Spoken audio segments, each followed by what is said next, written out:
নমস্কাৰ বন্ধু বান্ধৱীসকল, সুপ্ৰভাত জনালোঁ সকলোকে।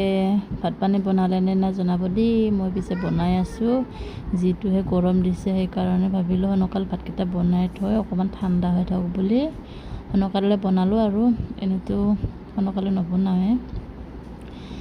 তাতে আজি আকৌ দালিহে বনাই দিছোঁ আৰু বেলেগ চব্জি নাই একো।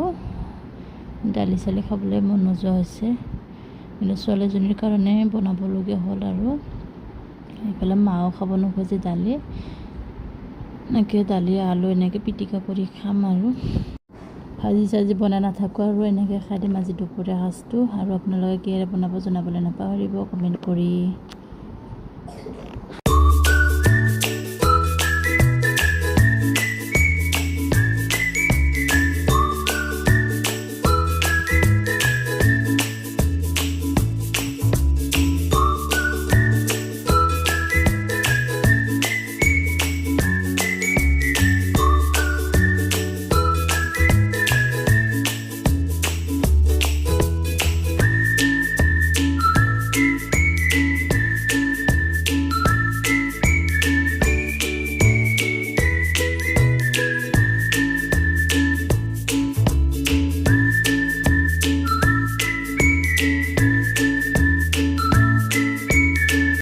আৰু এইফালে দেখিছোঁ নে ছোৱালীজনীক, আমি মোৰ যে গৰমত তাই দেখিছে বাহিৰত কেনেকৈ খেলি আছে, কেনেকুৱা ঘামিছে।